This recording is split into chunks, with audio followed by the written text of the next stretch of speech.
12,500 টাকা দিয়ে একটা পরিবার কেন একাই বাংলাদেশে ব্যাচেলার হিসেবে থাকা যায় না? সেই উপদেষ্টা শিক্ষকদের সাথে কথা বলতে চান না, সেই উপদেষ্টা আমাদের প্রয়োজন নয়। এই শিক্ষকদের দাবি যতক্ষণ না পর্যন্ত আদায় হচ্ছে, আমরা আপনাদের সাথে এখানে অবস্থান করব। এই 20% বাড়ি ভাড়ায়, 20% বাড়ি ভাড়ায় শিক্ষকদের বিভিন্ন দোষ দেওয়া হয়। তারা কেন প্রাইভেট পড়ায়, শিক্ষার্থীরা কেন ফেল করে, শিক্ষকরা কেন চাকরি ছেড়ে দেয়, নানাবিধ দোষে শিক্ষকদেরকে দায়ী করা হয়। কিন্তু সরকার কখনোই নিজের দোষটা কখনোই দেখে না। 12,500 টাকা দিয়ে একটা পরিবার কেন একাই বাংলাদেশে ব্যাচেলার হিসেবে থাকা যায় না? প্রিয় শিক্ষা উপদেষ্টা, আমরা ভেবেছিলাম আপনি ক্ষমতায় আসার পরে আপনি একটা শিক্ষা সংস্কার কমিশন করে দিয়ে শিক্ষকদের নৈতিক দাবিগুলোকে মেনে নিয়ে শিক্ষককে বিশ্বমানের এবং শিক্ষকদেরকে প্রাধান্য দিয়ে আমরা যুগোপযোগী একটা শিক্ষা ব্যবস্থা চালু করতে পারবো।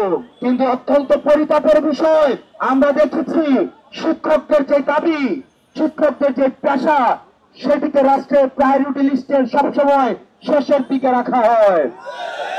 যেখানে দেশ গড়ার কারিগর, জাতি গড়ার কারিগর শিক্ষকদের হওয়া উচিত, সবচেয়ে তাদের বেতন, সম্মান সবকিছুই রাষ্ট্রের সর্বোচ্চ হওয়া উচিত, সেখানে আমরা দেখলাম শিক্ষকদের বেতন মাত্র 12,500 টাকা। আমরা এই শিক্ষক সমাজকে সাথে নিয়ে এই শিক্ষা উপদেষ্টাকে বলতে চাই, আপনার যে দারোয়ান, আপনার গাড়ির যে ড্রাইভার, এই গাড়ির ড্রাইভারের খোঁজ নিয়ে দেখেন ঢাকা শহরে 5তলা বাড়ি রয়েছে। আপনি জাতিগড়ের কারিগরদেরকে আপনি দায়িত্ব দিয়েছেন প্রথম শ্রেণীর নাগরিক করার জন্য, কিন্তু এই জাতিগড়ের কারিগররা জীবন যাপন করে 4র্থ শ্রেণীর। একটা 4র্থ শ্রেণীর জীবন যাপন করে কেউ প্রথম শ্রেণীর নাগরিক বানাইতে পারে না। শিক্ষকরা যখন কি যৌক্তিক দাবিতে রাস্তায় নেমে এসেছে, পুলিশকে ফ্যাসিস্টের নয়, আমাদের পুলিশ ভাইদেরকে পেটুয়া বাহিনীর মতো আপনাদের উপরে লেলিয়ে দেওয়া হয়েছে। সেই দিন থেকে এই সিআর আপনাদের শিক্ষা উপদেষ্টা থাকার কোন নৈতিক কোন ভিত্তি নাই।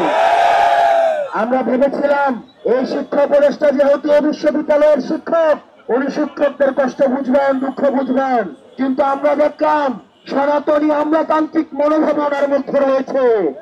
উনি এসিরাম থেকে বেরিয়ে হতে চান না, উনি শিক্ষকদের সাথে কথাই বলতে চান না, সেই উপদেষ্টা শিক্ষকদের সাথে কথা বলতে চান না, সেই উপদেষ্টা আমাদের প্রয়োজন নয়। সেজন্য আমরা বলতে চাই, এই শিক্ষকদের দাবি যতক্ষণ না পর্যন্ত আদায় হচ্ছে, আমরা আপনাদের সাথে এখানে অবস্থান করব। এই দাবি আদায় করে আমরা ঘরে ফিরব।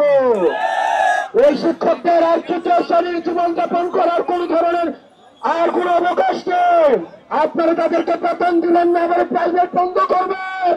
আপনারা তাদেরকে বেতন দিবেন না, আবার প্রথম শ্রেণীর পেশাগত আপনারা হচ্ছেন অধিকার আদায়ের জন্য তাদেরকে বাধ্য করবেন, এটা হতে পারে না। প্রিয় শিক্ষক বৃন্দ, আমরা আপনাদের সাথে ছিলাম, আমরা আপনাদের সাথে আছি, দাবি আদায় না পর্যন্ত আমরা আপনাদের সাথে থাকবো।